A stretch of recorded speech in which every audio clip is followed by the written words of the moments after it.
Alors, la notion de harcèlement sexuel au travail répond en réalité à une double définition. Première définition, le harcèlement sexuel à proprement parler, notion qu'on peut tenter de définir en 3 temps. Premier temps, les faits. Les faits, ce sont des propos ou des comportements à caractère sexuel. Par la généralité de cette définition, on englobe des mots, des gestes, des postures, des SMS ou des photos qui sont envoyées et qui ne sont pas désirées. Nous sommes en situation de travail, ça signifie qu'on peut se retrouver dans une situation au temps et au lieu de travail, en dehors. On peut se retrouver dans une situation hiérarchique ou bien on peut se trouver dans une situation entre simples collègues. Deuxième temps, il y a un temps de répétition. Le harcèlement sexuel implique une répétition des faits, c'est-à-dire qu'un fait, nous ne sommes pas dans la définition. Dès le deuxième fait, on entre dans le harcèlement sexuel. Troisième temps, le temps des conséquences. Les comportements ne doivent pas avoir des conséquences humiliantes ou dégradantes pour la personne ou créer une situation offensante. Je vous le disais, 2 définitions au harcèlement sexuel. La deuxième, ce sont les comportements assimilés à du harcèlement sexuel.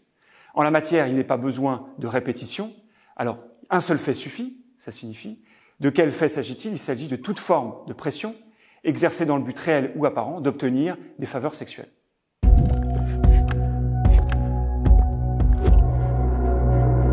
L'entreprise a une obligation en matière de prévention qui est forte puisque l'entreprise est tenue à une obligation de sécurité.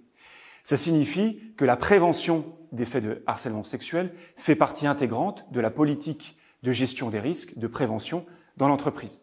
Donc là-dessus, on est dans une thématique classique avec au centre le registre unique d'évaluation des risques.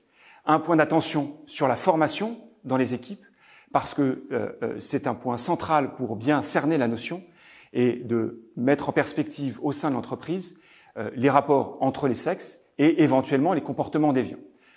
Néanmoins, on ne peut pas se contenter d'avoir une approche purement préventive, il faut aussi traiter les situations.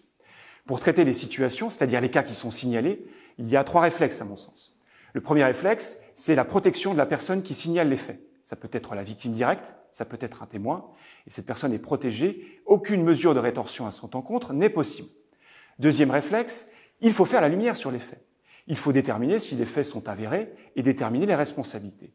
Et à ce titre, on voit fleurir dans les entreprises de nombreuses enquêtes sur ce type d'agissement dans les entreprises. Troisième réflexe, c'est envisager l'éventuelle sanction par rapport à ce qu'a pu déterminer l'enquête et le signalement. Si les faits sont avérés, il faut envisager une sanction qui peut aller jusqu'au licenciement pour faute grave.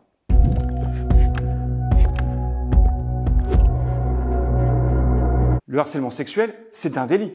Il est réprimé au code pénal par 2 ans d'emprisonnement et 30 000 € d'amende. Devant le Conseil des prud'hommes, le salarié va également pouvoir agir là. Il n'y a pas que la réponse pénale, évidemment. Et devant le Conseil des prud'hommes, il va pouvoir demander la réparation des faits de harcèlement sexuel qu'il a subis. Et il va pouvoir demander la nullité de tout fait qui est intervenu en violation de la prohibition des faits de harcèlement sexuel. Si les faits sont avérés, il va pouvoir remettre en cause le licenciement en l'annulant. Le licenciement est donc annulé, ce qui est une sanction extrêmement sévère, puisque le salarié a un droit d'option à ce moment-là. Il peut soit décider d'être réintégré dans l'entreprise, soit demander une indemnisation qui ne sera pas limitée par le barème d'indemnité prévu par le Code du travail.